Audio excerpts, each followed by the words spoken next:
ابو جہل کا اصل نام ابو الحکم تھا۔ نبی پاک صلی اللہ علیہ وآلہ وسلم نے اس کو ابو جہل کا نام دیا تھا کہ یہ جہالت کا سردار ہے۔ نبی پاک صلی اللہ علیہ وآلہ وسلم فرماتے تھے کہ میری امت کا فرعون جو تھا وہ ابو جہل تھا، اور یہ ایسے اس کا قتل ہوا کہ حضرت عبد الرحمن بن عوف رضی اللہ عنہ فرماتے ہیں کہ میں بدر کے دن ایسے صف میں کھڑا ہوا تھا کہ اچانک نظر پڑی تو دیکھتا ہوں کہ میرے دائیں بائیں دونوں طرف لیفٹ رائٹ دونوں طرف جو ہے دو انصار کے نوجوان کھڑے ہیں۔ کہتے ہیں ان دونوں لڑکوں کو دیکھ کر مجھے اندیشہ ہوا کہ کہیں جو ہے نا لوگ آ کر مجھ کو ان دو لڑکوں کے درمیان کھڑا دیکھ کر گھیر نہ لیں، کہ یہ تو بچے ہیں اور ان کو بچوں کو دیکھ کر تو کوئی مجھے آ کے گھیر نہ لے۔ تو کہتے ہیں ابھی میں اسی خیال میں تھا کہ آہستہ سے ایک نے کہا کہ اے چچا مجھ کو دکھاؤ کہ ابو جہل کون سا ہے۔ تو کہتے ہیں میں نے کہا کہ میرے بھتیجے تم کیا کرو گے، تم دیکھ کر کیا کرو گے ابو جہل کون سا ہے۔ تو اس نوجوان نے کہا کہ میں نے اللہ تعالیٰ سے یہ عہد کیا تھا کہ ابو جہل کو اگر دیکھوں گا تو اس کو قتل کر ڈالوں گا یا خود مر جاؤں گا،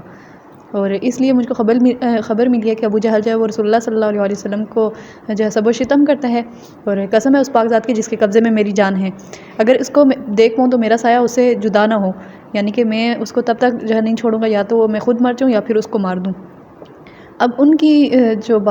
لڑکوں کی جو باتیں تھیں، عبد الرحمن بن عوف رضی اللہ عنہ فرماتے ہیں کہ ان کی باتیں سن کر میرے دل میں جو ایک آرزو تھی کہ کاش ان دو لڑکوں کے بجائے میرے ساتھ دو مرد کھڑے ہوتے، وہ آرزو جو ہے وہ جاتی رہی۔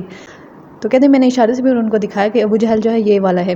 تو سنتے ہی وہ دونوں لڑکے شکرے کی طرح باز کی طرح جو ہے بھاگے اور ابو جہل کی طرف دوڑے اور جا کر اس کو مارا اور اس کا کام تمام کیا۔ یہ دونوں جو نوجوان تو تھے یہ دونوں بھائی تھے، ان کا نام حضرت معاذ اور حضرت معوذ رضی اللہ عنہ تھے، اور یہ دونوں نوجوان جو تھے ایک عورت تھی افرا، ان کے بیٹے تھے۔ حضرت معاذ رضی اللہ عنہ فرماتے ہیں کہ میں ابو جہل کی طاق میں تھا، جب موقع پڑا تو اس زور سے تلوار کا وار کیا کہ اس کی ابو جہل کی ٹانگ کٹ گئی۔ ابو جہل کے بیٹے جو اکرمہ رضی اللہ عنہ تھے، جو بعد میں جنہوں نے اسلام قبول کیا تھا فتح مکہ کے وقت، تو اکرمہ رضی اللہ عنہ جو تھے اس وقت انہوں نے اسلام قبول نہیں کیا تھا، اور وہ اپنے باپ ابو جہل کی حمایت کے لیے آگے آئے اور حضرت معاذ رضی اللہ عنہ پر انہوں نے تلوار کے ساتھ وار کیا، تو ان کا جو بازو تھی وہ کندھے سے کٹ گئی اور صرف تھوڑی سی یعنی کہ ایک تسمہ لٹکا رہ گیا، ان کا ہاتھ بیکار ہو گیا اور ایسے ہاتھ لٹک گیا،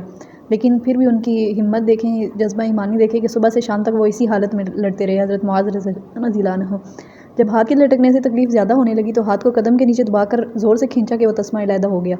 اور یہ حضرت معاذ رضی اللہ عنہ پھر حضرت عثمان غنی رضی اللہ عنہ کی خلافت تک زندہ رہے، اور اس کے بعد ان کی وفات ہوئی تھی۔ اور ان کے دوسرے جو بھائی تھے حضرت معوذ رضی اللہ عنہ، وہ ابو جہل سے فارغ ہو کر لڑائی میں مشغول ہو گئے، اور پھر وہیں پر لڑتے لڑتے انہوں نے جام شہادت نوش کیا غزوہ بدر کے وقت، اور یہ بدری صحابی ہیں اور بدر میں یہ شہید ہوئے تھے، سبحان اللہ۔ حضرت معاذ اور حضرت معوذ رضی اللہ عنہ دونوں نے جب ابو جہل کو گھیرا اور اس پر وار کیا، اس کی ٹانگ کٹ گئی، تو حضرت عبداللہ بن مسعود رضی اللہ عنہ آئے اور ان کا ساتھ دیا اور اس کا ابو جہل کا کام تمام کیا۔ تو حضرت عبداللہ بن مسعود رضی اللہ عنہ فرماتے ہیں کہ میں ابو جہل کے سینے پر چڑھ کر بیٹھ گیا، اور ابو جہل نے آنکھیں کھولی اور کہا کہ اے بکریوں کے چرانے والے، البتہ تو بہت اونچے مقام پر بیٹھ گئے، یعنی کہ اس کا مرتے وقت بھی جو تکبر تھا وہ اس درجے پر تھا کہ وہ اپنے سینے کو بہت زیادہ کوئی اونچی جو ہے وہ اونچا مقام سمجھ رہا تھا۔ پھر کہتے ہیں کہ میں نے کہا کہ الحمدللہ کہ حمد ہے اس پاک ذات کی جس نے مجھ کو یہ قدرت دی۔ تو پھر کہا کہ کس کو فتح اور غلبہ نصیب ہوا، یعنی کہ اس ابو جہل نے پوچھا حضرت عبداللہ بن مسعود رضی اللہ عنہ سے، تو حضرت عبداللہ بن مسعود رضی اللہ عنہ نے جواب دیا کہ اللہ اور اس کے رسول صلی اللہ علیہ وآلہ وسلم کو۔ تو پھر ابو جہل نے پوچھا کہ تیرا کیا ارادہ ہے، تو عبداللہ بن مسعود رضی اللہ عنہ نے کہا کہ تیرا سر قلم کرنے کا ہے۔ تو پھر اس نے کہا کہ اچھا یہ میری تلوار ہے، اس سے میرا سر کاٹنا، یعنی کہ ابو جہل نے اپنی تلوار دی کہ یہ تھوڑی تیز بھی ہے اور اس سے میرا جو سر ہے وہ اس سے کاٹنا، اور میرا سر جو ہے تھوڑا نیچے سے کاٹنا تاکہ میری گردن جو ہے وہ اونچی معلوم ہو اور دیکھنے والوں کی نظروں میں جو ہے وہ ہیبت ناک معلوم ہو، اس درجے کا اس کا تکبر تھا۔ اور کہتے ہیں کہ جب محمد صلی اللہ علیہ وسلم کی طرف واپس ہو تو میرا یہ پیام پہنچانا کہ میرے دل میں آج پہلے کی نسبت جو ہے آج تمہاری عداوت اور بغض جو ہے وہ کہیں زیادہ ہے، یعنی کہ اس دن وہ مرتے وقت بھی وہ یہ کہہ رہا تھا کہ میرے دل میں آپ کی جو نفرت ہے وہ پہلے سے کہیں زیادہ ہے۔ پھر اس کا سر قلم کیا اور آپ صلی اللہ علیہ وسلم کی خدمت میں لے کر حاضر ہوئے اور عرض کیا کہ یا رسول اللہ صلی اللہ علیہ وسلم، یہ اللہ کے دشمن ابو جہل کا سر ہے، اور اس کا پیام پہنچایا ہے، یعنی کہ جو اس نے ابو جہل نے کہا تھا کہ محمد صلی اللہ علیہ وسلم کو یہ پیغام پہنچا دینا میرا کہ پہلے کی نسبت آج میرے دل میں آپ کے لیے زیادہ عداوت اور زیادہ بغض ہے۔ تو نبی پاک صلی اللہ علیہ وسلم نے پھر اللہ اکبر کا نعرہ لگایا اور فرمایا کہ یہ میرا اور میری امت کا فرعون تھا، اور جس کے شر جو ہے وہ فتنہ شر اور فتنہ جو ہے اس کا موسیٰ کے فرعون کے شر اور فتنہ سے کہیں بڑھ کر تھا۔ اور موسیٰ کے فرعون نے تو مرتے وقت موسیٰ علیہ السلام کے فرعون نے تو مرتے وقت کلمہ پڑھ لیا تھا، ایمان کا کلمہ پڑھا تھا، مگر اس کی امت کے فرعون نے مرتے وقت بھی کفر و تکبر ہی کی کلمات کہی، یعنی کہ ابو جہل نے۔ اور ابو جہل کی تلوار جو ہے حضرت عبداللہ بن مسعود رضی اللہ عنہ کو عطا فرمائی نبی پاک صلی اللہ علیہ وآلہ وسلم نے۔ جب غزوہ بدر ہو رہا تھا اور جب ابو جہل جس میں مرا تھا، غزوہ بدر شروع ہونے سے پہلے، جنگ شروع ہونے سے پہلے اس نے ابو جہل نے ایک دعا کی تھی کہ اے اللہ، ہم میں سے جو قرابتوں کا قطع تعلق کرنے والا اور غیر معروف امور کا مرتکب ہو اس کو ہلاک فرما، اور ہم میں سے جو تیرے نزدیک سب سے زیادہ محبوب اور پسندیدہ ہو آج اس کو فتح اور نصرت دے۔ ابو جہل نے یہ دعا کی اور پھر یہ غزوہ بدر مسلمانوں کے حق میں جو ہے ماشاءاللہ سے فتح بن کر ابھرا اور مسلمانوں کو فتح ملی، اللہ تعالیٰ نے مسلمانوں کی مدد کی اور مسلمانوں کو فتح دی، تو جس سے ثابت ہو گیا کہ ابو جہل جو تھا وہی جو ہے قرابتوں کا قطع کرنے والا تھا اور غیر معروف امور کا مرتکب تھا، اور نبی پاک صلی اللہ علیہ وآلہ وسلم اور ان کے اصحاب جو تھے وہی سب سے زیادہ محبوب اور پسندیدہ تھے اللہ تعالیٰ کے نزدیک۔ ابو جہل ایسا شخص تھا کہ جو خود بھی ہلاک ہوا اور اپنے ساتھ ساتھ اپنے لوگوں کو بھی جس نے ہلاک کروایا، اور اس نے خود بھی اسلام کو اختیار نہیں کیا اور اپنے ساتھیوں کو بھی اس پر چلنے نہیں دیا۔ جو لوگ غزوہ بدر کے موقع پر مسلمانوں کے مقابلے میں نکلنا نہیں چاہ رہے تھے، ابو جہل نے ان لوگوں کو بھی اکسایا، ان کو طعنے دے دے کر اور ان کو ایک طرح سے ایموشنلی بلیک میل کر کے، ان کو قومیت کا طعنہ دے کر یا پھر ان کو ڈرپوک کہہ کر، اس طرح سے اس نے ان کو اپنے ساتھ تیار کیا اور ان کو جو ہے نبی پاک صلی اللہ علیہ وسلم کے مقابلے کے لیے اس نے تیار کیا۔ انہی میں ایک شخص اس کا دوست بھی تھا، امیہ بن خلف، اور وہ اس کے ساتھ آنے کے لیے انکار کر رہا تھا، وہ نہیں چاہ رہا تھا کہ میں جو ہے نکلوں یہاں سے ان کے مقابلے کے لیے۔ امیہ بن خلف کے انکار کرنے کے پیچھے ایک وجہ تھی۔ حضرت سعد بن معاذ رضی اللہ عنہ جو انصاری صحابی ہیں، یہ زمانۂ جاہلیت میں امیہ بن خلف کے دوست تھے، اور جب یہ امیہ تجارت کی غرض سے شام جایا کرتا تھا تو یہ وہاں پہ راستے میں حضرت سعد بن معاذ رضی اللہ عنہ کے پاس رکا کرتا تھا، وہاں پہ اسٹے کرتا تھا، اور سعد بن معاذ رضی اللہ عنہ جیسے جب مکہ آتے تھے تو وہ بھی اسی طرح آ کے اس کے پاس رکا کرتے تھے۔ جب اسلام آیا اور ہجرت ہو چکی، نبی پاک صلی اللہ علیہ وآلہ وسلم مدینہ ہجرت کر چکے، تو تب حضرت سعد بن معاذ رضی اللہ عنہ، کیونکہ انہوں نے تو اسلام قبول کر لیا تھا، تو وہ ایک بار مکہ آئے عمرہ کرنے کے لیے،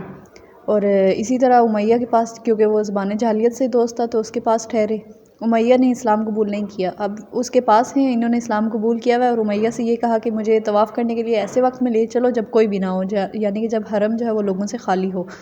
تو امیہ دوپہر کے وقت حضرت سعد بن معاذ رضی اللہ عنہ کو لے کر نکلا، اور یہ طواف کر رہے تھے کہ ابو جہل ادھر سے آ گیا، اور وہ کہنے لگا کہ اے ابو صفوان، یہ ابو صفوان جو تھی یہ اس کی امیہ کی کنیت تھی، تو اس کو کہا کہ یہ تمہارے ساتھ شخص کون ہے؟ امیہ نے کہا کہ سعد ہے، تو ابو جہل نے کہا میں دیکھ رہا ہوں کہ یہ شخص جو ہے اطمینان سے طواف کر رہے اور تم ایسے بے دینوں کو ٹھکانہ دیتے ہو اور ان کی مدد کرتے ہو۔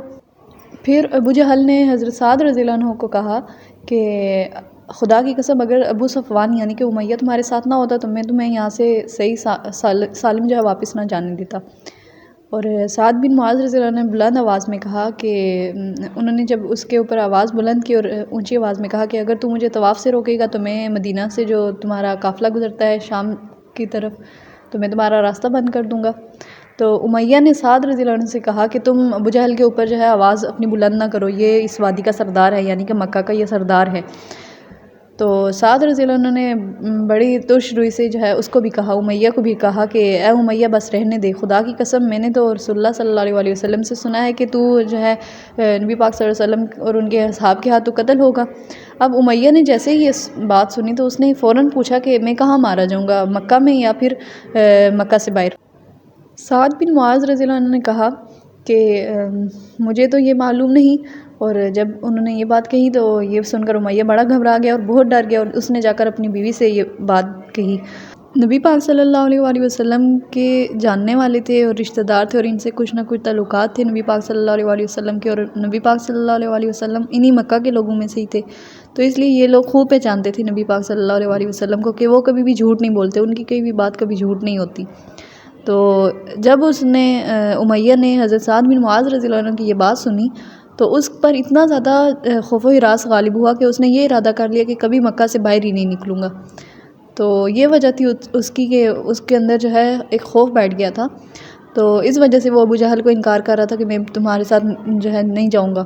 لیکن جب ابو جہل نے بہت زیادہ اس کو طعنے دیے اور بہت زیادہ اصرار کیا اور مطلب اس کو ایموشنلی بلیک میل کر کے اس کو راضی کیا، تو وہ پھر باہر جانے پر راضی ہو گیا۔ جب وہ بیوی کے پاس آیا اور اس کو کہا کہ میرا سامان باندھ دو، جو جنگ میں استعمال ہونے والا سامان ہوتا ہے، ہتھیار، تو بیوی نے اس کو کہا کہ تمہیں جو ہے اپنے جو قریشی بھائی ہے اس کی بات یاد نہیں؟ تو یعنی کہ نبی پاک صلی اللہ علیہ وسلم نے جو بات کہی تھی اور سعد بن معاذ رضی اللہ عنہ سے جو تمہیں پتہ چلا تھا اس کا تمہیں یاد نہیں ہے؟ تو اس امیہ بن خلف نے اپنی بیوی سے کہا کہ میرا ارادہ جو ہے آگے تک جانے کا نہیں ہے، میں بس یہاں تھوڑا سا آگے جاؤں گا ان کے ساتھ، زیادہ دور نہیں جاؤں گا اور واپس آ جاؤں گا۔ لیکن اس کا انجام جو ہے اللہ تعالیٰ نے تمام لوگوں کو دکھانا تھا، تو وہ بدر کے میدان تک پہنچا اور پھر وہ مسلمانوں کے ہاتھوں مارا گیا۔ امیہ کو اپنے قتل کا یقین تھا اور ابو جہل کی زبردستی کی وجہ سے یہ ساتھ چلا گیا۔ ابو جہل خود بھی تباہ ہوا اور اس نے دوسروں کو بھی تباہ کر دیا، خود بھی ہلاک ہوا اور دوسروں کو بھی ہلاک کروایا۔